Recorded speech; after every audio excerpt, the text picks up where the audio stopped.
What's up, everybody, and welcome back to another episode of Loop It In, the DoorLoop podcast, where we pick the brains of experts in property management, real estate, and investing. Tech, we cover it. Marketing, that too. So whether you want actionable tips or the insider scoop from top performers in their industries, this is one show you won't want to miss. Be sure to subscribe so you won't miss out on any future episode. Welcome to another episode of the Loop It In podcast. I'm Santiago Marino, and today's guest is Netali Peles, the Chief People Officer here at DoorLoop. Thank you for joining us, Netali, and welcome to the show. Thank you. It's great to be here. Today we're talking about something that basically everyone is pretty much familiar with, which is rejection letters. Whether it is applying for a dream job or for school, I'm pretty Text sure. Message from an ex. Right, for love. Yeah. I'm pretty sure we've all gotten some sort of rejection letter at one point or another. But today we're not just talking about any rejection letter. We're talking about DoorLoop's rejection letter that has actually gone viral on social media. And pretty excited about that, right? Yeah. What do you think? It's pretty cool. First thing in my life that's related to me that's gone viral. So definitely a cool experience. Amazing. Yeah, first of many.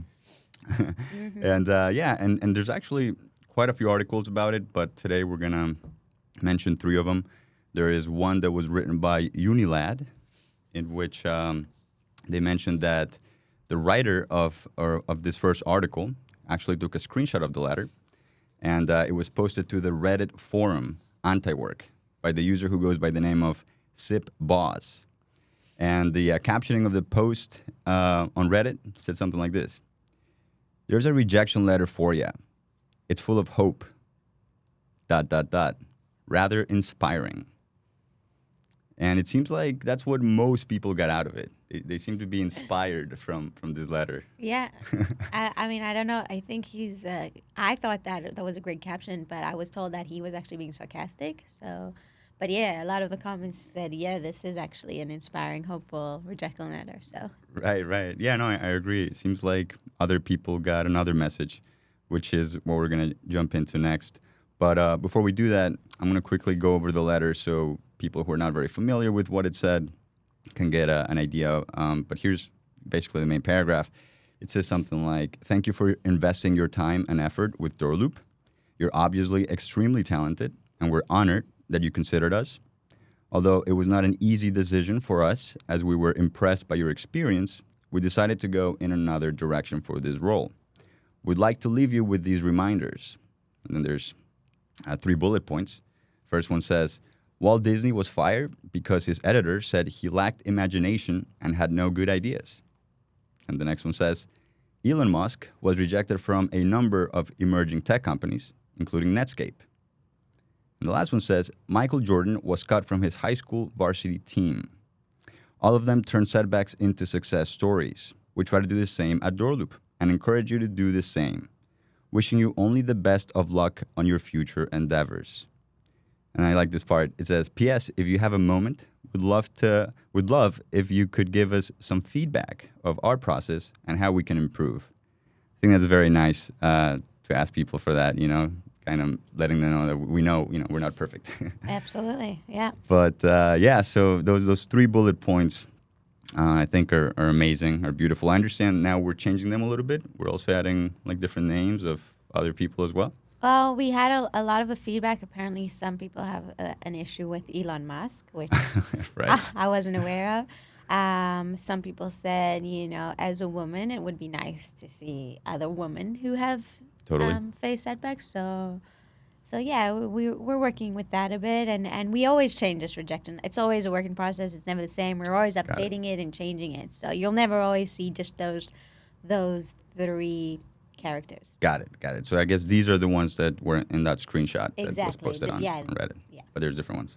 Got it. And yeah, a little bit more about the post. It has received close to 1,000 comments on Reddit, and it has been upvoted over 12,000 times. So that's impressive. Yeah. Amazing. Good job. Agreed. Congrats. And it also says that there's a dividing opinion on the social media platform. Mm-hmm. And I think some people may be wondering, why is it a dividing opinion? And I think this next article that was written by yourtango.com kind of goes a little bit into that. They say that the job rejection letter leaves applicants with hopeful reminders, but people have a mixed response. And here, I guess one of those persons who has sort of like mixed feelings about it, they ask, why would it risk, it being DoorLoop, why would it risk not hiring them as they could be the next Michael Jordan? Yeah. It's a valid Which point. is a pretty good point. It's a pretty good point. Yeah. Agreed. Right, and I like another one from another article from scoop.upworthy.com. They mention they understand success and know you will find it elsewhere. And then we just ended with one more, which says, also from scoop.upworthy, this email is fine. Having a little more humanity in the workplace is what we want. Want in uppercase. Said user Red Payaso 1. And I quote, it's much better than the standard of never calling you back or just saying they picked up someone better. So I guess here we have a little bit of both feelings, right? People that were like, why didn't you hire them if there could be the next Michael Jordan? Yeah. Like, what do you have to say to that person? Well, I guess obviously if we are seeing someone who could be the next Michael Jordan, then that may be not the case. I think what the email is trying to say is that some of the most successful people, when they got a setback, they use that as a motivator, and that's really what DoorLoop, our company, is all about as well. We learn from our mistakes, and we learn quickly, and we make mistakes a lot. Right. So that's our whole culture, and it starts right from the beginning from our interview process. So we're trying to, remind candidates, listen, you're obviously great enough that you made it to this point and that, we're having a conversation.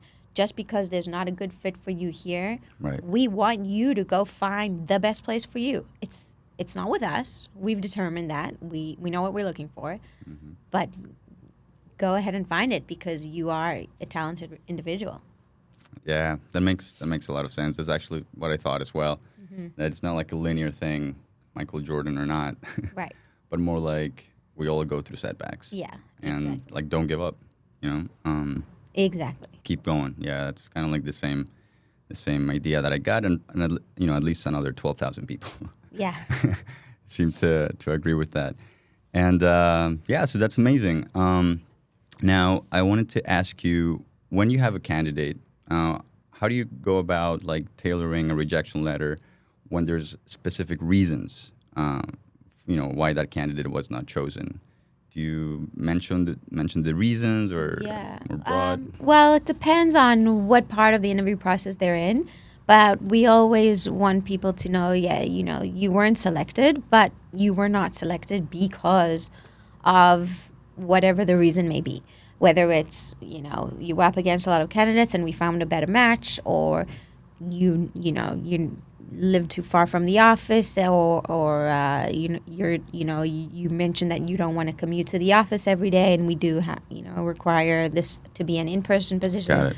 So yeah, we go through every rejection letter and every candidate. So while the basis of the rejection letter may be similar for many candidates, everyone is different. Got it. That makes sense. And I want to ask you, is there any particular technique that we use? Clearly sharing some inspirational quotes and stories, I think, is a great way to soften the impact of the rejection letter. Do we have any other techniques to soften that the impact of that rejection letter that we use? Yeah, just first of all, we try to keep it personal. So every candidate is individual and goes through a different process, takes a different assessment, and just remind the candidate that we're honored that they considered us and that they're interested in the position. It's okay if it's not a good fit and we're not going to move forward, and right. kind of say, but these are the next steps, whether it's we are wishing you luck in your future endeavors, or we'll contact you again if something opens up in the future. Right. And I'm really glad you mentioned that, because from a personal experience, I was telling you I got that email saying we'll keep you we'll keep you, in our roster. And yeah, we have something called our talent pool. Okay. For candidates that we like, there may be something here, and maybe we don't have a position open for this person right now. We keep them in a separate file that's a talent pool, and when new positions open up, we'll contact those candidates again. So I'm glad to hear that's what happened with you, and that you kept your, you kept us as an option for you. I did. Thank you. And when I got that email, I was like, oh, man, but everything went so well in the interview. What happened? Yeah. Which I think is probably what a lot of people think when they get a rejection letter or any kind of email like that. And when I got that second email months later, I was like, really? No way. I'll do it. That's great. So, yeah. No, totally. Super happy. And here's something I wanted to ask. How do you handle the rejection letters for candidates who made it to like the final rounds? Oh, yeah. Do you do that a little bit differently? That's obviously always a much more difficult situation because you really get to know the person better. And but it depends. Usually it won't just be an email. We'll pick up the phone and we'll have a phone call. If they came into the office, then definitely it will be a phone call. But yeah, we let the candidate know they can contact us at any time for more information, any questions. Got it. And we try to be as specific as possible. Awesome. Yeah, and that makes sense because I read a couple of other comments that said a phone call would be nice. And I can see. And of course, we're not able to. We have thousands of applicants, and we're not able to call every single one. But when we can, and we think it's warranted, then we absolutely do make phone calls. Right. Yeah, and that makes sense for someone who made it to like the final rounds where there's more of a relationship. Exactly. You go more than the email. So yeah, that makes sense. And that brings me to another question. Like, how do you handle the volume? Because we were talking the other day that we get here thousands of applications. Right. What's the trick? Because I can't even imagine. a lot of hard work, time. We have a team in our recruiter department, and they will sit and they will go through every candidate and every email and write them a personal email. It takes time. So we do try, we don't want to keep candidates waiting for a long time, but sometimes if there's a delay, it is because there's a lot of volume. But we got to put in the hours and make sure we get back to every single person. Wow. That's amazing. And like, I know we went over the numbers, but just so I get another idea, what are we looking at? Like for someone for support, how many applicants do you get normally for like one role that's available? Sure. So for example, for a support position, I would say in a week, we get about anywhere from 50 to 80 applicants in a week. And the role is open for about how many weeks? A few months. It could be open for 6 months if we keep hiring, if we have a few positions open, but at least a few months because we really vet every candidate and it takes time to compare different candidates and really get to know the person and make sure they are a good fit. Got it. So, we tell people our process is maybe a little bit more intense than what you're used to, a little bit more thorough, but everybody who's here went through the same process, and there's a reason for it. And the reason is we really want to make sure that we are creating a good match. It's important both for the company, but also for the employee that they found the place where they should be. Yeah, I agree. It saves everyone time. Absolutely. Because, a lot of companies sometimes show something they're really not, and then a week later, the new hire never comes back. Exactly. Because they weren't really clear. Awesome. And do you often get a lot of candidates that request feedback as far as like, tell me what went wrong and like, how do you handle that? Yes. Not always, but a good amount of candidates, once they get the rejection letter, there's always a good percentage that respond, okay, thanks for letting me know. And sometimes, thanks for letting me know, but can you give me some more feedback as to why I was not selected? Mm-hmm. And normally you follow that up with an email, phone call, or it depends? And I always tell candidates, I appreciate you asking. Good for you for wanting to know. Right. So that you can do better the next time. Maybe you'll get a tip that they did something that's easily fixable that they'll know not to do for their next interview. Right. Yeah, like 100%, like show up on time. I'm right? sure. It could be something that's, that they didn't even realize that's easily fixable. And if they're the kind of person that's like learns from their mistakes and fix it, then they deserve to know. Yeah. Or sometimes, and maybe, listen, it's because of a reason that it's just the way it is. It's nothing you can really change, and that's okay. And that also just gives them closure. Okay, I get it. That makes sense. Thanks for letting me know. Now I can move on and understand. Nice. Yeah, that's really smart from someone to do during their job hunt, so that they can adjust as they go. Yes. No, asking for feedback is, again, a part of DoorLoop's culture. So in the interview process, that's where it starts. And when people ask for feedback, for us, it's always, good for you and an admirable quality.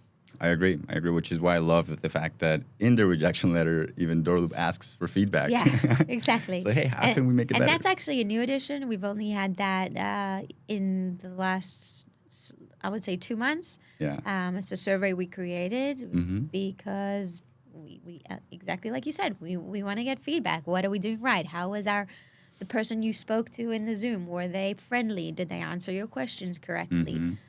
Did you like the assessments that we give you? Were they enjoyable, or was it a waste of your time? We always want to do better and make the process as good as it can be from the beginning to the end. Got it. Makes sense. Thank you for that. Which is why the fact that the post went viral was actually great, because we got all this feedback. Good point. Yeah, Thousands good and bad of what people thought of our rejection letter. So yeah, let's keep getting feedback like that. Exactly. Yeah. In the tens of thousands. Amazing. That brings me to another point. Like, what methods do you employ to foster a positive company culture and ensure, employee engagement in a startup setting like this one? And that's you talking about after the candidate is already working at right. DoorLoop? Yeah. Sorry. So once you recruit the ideal team, the ideal candidate, how do you foster a company culture? Oh, yeah, that's a great question. And like I think I mentioned before, it starts from the very first contact you have with DoorLoop. So that's going to start with our job posting. So the words that we choose to put in the job posting, the photos that we have online of our company and our culture, showing the people that work here and the kind of activities we do outside of work, and then continues through the interview process, where we want to make sure we are responding to every candidate, getting back to them whether it's a yes or a no, or these are the next steps. Once they are given an offer, we send them a welcome video from the whole team. On their first day, they're going to get, a very warm welcome from the company. We make sure everyone in the company knows, hey, this is so-and-so, this is their first day, make them feel welcome. Right. Yeah. And they'll get a checklist and pair it up with buddies who will take them to lunch. Onboarding buddy. Yeah, exactly. We'll take them, and they'll go to lunch with their manager on the first day. That was nice. And then throughout, working at DoorLoop, we incorporate events, and whatever the events are, we ask we call them loopers or employees, what do you guys want to do? Do you guys like baseball? Do you guys like sports? Yeah. Do you guys feel like doing yoga? Do you want, bagels and coffee, or do you prefer fruit and eggs? So we try to incorporate a lot of fun events outside of work, or even during the workday, during breaks. And we try to foster a community of helping each other, asking questions, giving feedback, and progressing together as a team. Amazing. Yeah, I can testify to that. I've been to a baseball game, yoga class. There you go. And also my first day, I remember there was a shirt and a hat ready for me with like a keychain. So I felt pretty special. A laptop. A laptop. It was really nice. Yeah. I remember I used to think that it was like a simulation. Like I couldn't believe it. I was like, this is too good to be true. Too good to be true. But it is true. It's and amazing. we hope to continue that and just to improve. Yeah, amazing. It's really been a great experience working at this company. I wanted to ask you, are there any particular key elements that you make sure that you include in all rejection letters, regardless of whether it's the beginning of the process or, some of the final candidates? What are some of those key elements? I would say the rejection letter is broken up into 4 prepositions, more or less. Number one, first, you thank the candidate. We want to make sure that the candidates know, thank you for you being interested in us. That alone, we're on it. Like, you considered us. There's a lot of companies out there, a lot of jobs, but you picked us. Nice. So we're thankful for that. And then number two, we try to get to the point quickly. We are not moving forward because of X reason, or we are moving forward. And then the third section is giving the reason, like I said, because of X. Right. And then finally closing with the next step for them, which is maybe there is no next step, like this is the end of the road for us, right. Or hey, we did see some potential here, so we're going to put you in our talent pool. Please keep an eye out for any future job openings, and we'll contact you. Got it. Amazing. Yeah, people keep an eye out. Not just in this company, because what I told my younger sister, I was like, listen, after I started working for this company, I realized there's actually amazing companies out there. Yeah. Like, don't settle for one Never of those settle. old school companies that, yeah, exactly. Yeah, that's our recruiter motto, never settle. Seriously, and that's what I would love to tell anyone listening to this podcast. Like, don't settle. There are companies out there. This is one of them. This is one of them, but it goes both ways. We want to make sure that you're our dream candidate, our dream employee, and we're so excited to work with you. But if you don't feel the same way about us, and if we don't check every single one of your boxes, then that's okay. There's many fish in the sea. Interviewing candidates and recruiting is very much like dating. So difficult. Find your fit. Okay. Never settle. Good point. Yeah, there's and difficult. Yeah. You might get rejected. But don't lose hope. Via text, via email, sometimes a phone call. Right. It's nice. Yeah. But I agree. Everyone's been rejected before. It's all part of the process. Mm-hmm. And also, you also always want to leave the door open because, like I said, just because there's no good fit right now, if you match the company culture, maybe in a few months, which is exactly what happened to you. Absolutely.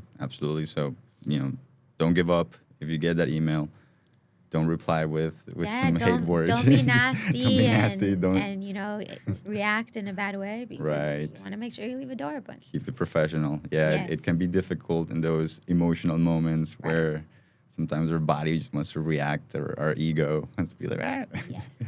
Yeah. But you have to control those impulses and be professional. So awesome. Just a couple of last few things. Are there any strategies that you use to attract and retain top talent? Yeah, absolutely. Well, we've been very lucky that we have a great Glassdoor score. Mm-hmm. And we've seen that Glassdoor attracts really good candidates because people looking for jobs they want to work in a company that has a great culture. And where the people that currently work there, that's the best testament. What do people who work there now, how do they feel? Mm-hmm. So luckily, we have a really high score in Glassdoor, and that's attracted a lot of good candidates. But things that we do and strategies that we take is mostly employee referrals. So, we've noticed that talent attracts talent. A players attract A players.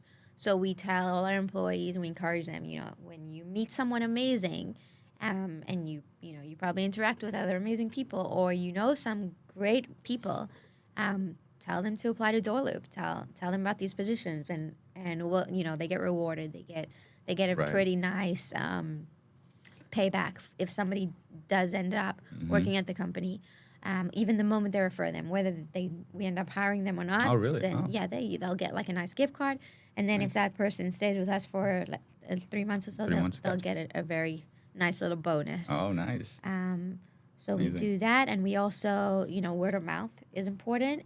We do some community events. So we're involved in the community. Mm-hmm. We'll go out and do 5Ks together, or volunteering, or one of our founders or managers will go speak at an organization. Right. And that gets the word out about the company and that there's postings available. Got it. Amazing. Yeah, one thing that also helped me a lot was social media. I was like, all right, let's look them up. Found the podcast, listened to every episode. Found the TikTok, watched everything. Great. I basically did my homework, which I think it only did me well because I was more prepared and exactly. I knew what to expect. And we have a good, that's another point I didn't mention, but our social media presence that attracts good candidates as well. Yeah, 100%. Because you really get to see like behind the scenes of how it's done and the employees. Do they seem happy? Yes. Because that for me has always been a big thing. Like when I start working somewhere and I look around and I see people are not very happy, and I'm like, so if I work 6 more months, I'm gonna get your job, and you're clearly not happy. Yeah. So why am I here? Yeah, exactly. But yeah, if you see people are enjoying themselves, and I think that's the best. Because I also think that that's when people work at their highest potential. When they're happiest, of right? course. Yeah. Yes. When they do something because they want to, not because they're forced to do it. Definitely. Awesome. So one last thing that I think if there's anyone who is interviewing for DoorLoop anytime soon and is listening to this podcast, is there a tip? Is there anything we could tell these potential DoorLoop members or employees? Is there anything we can tell them to better prepare for their interview with DoorLoop? What are some tips we could give them? Sure. So I would say, first of all, bring your whole true self to the interview. Sometimes, the interview process can feel like a bit like a show because people maybe, are trying to be someone they're not because they're trying to impress. Right. That never works. Never. We're real people here. We are down to earth, and we just want to see that. We want to see, who are you really? What's your DNA? What were you like when you were 8 years old? What are you passionate about?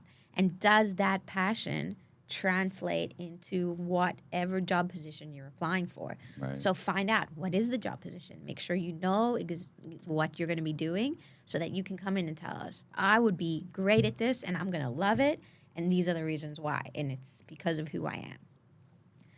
And then the other thing I would say is just honesty and integrity, which just kind of ties into that. Mm-hmm. Be honest, tell the truth. We don't care if you've made mistakes in the past. If you've been fired from your previous company, right, that's okay. I'd rather you tell me, I was fired. I don't want to hear that you left or whatever, and then call your reference and find out actually I was fired. Then it's just like, well, this is not a trustworthy person. Good point. It's like I said, it's okay to learn from mistakes and move on, but honesty is a big one. Totally. All right, thank you so much. Is there anything else that I may have left out that you would like to add before we end I don't this think so. episode? I think you covered it all, and it's been a great conversation. Awesome, of course, it always is. Thank you so much for finding the time to come to the studio. And I'm really glad you're out there finding amazing people to work at DoorLoop, as well as inspiring others who may not be a good match. I'm really glad we're out there inspiring them to, find their own way to success. Right, exactly. And so thank you so much for sharing your perspective. And that's about it. Netali Peles, everybody. Thank you so much. Thanks for listening all the way to the end. Don't forget to give us a good rating on whatever platform you're tuning in from, and we'll be back soon with another new episode. We hope to see you there, and until next time, this has been Loop It In.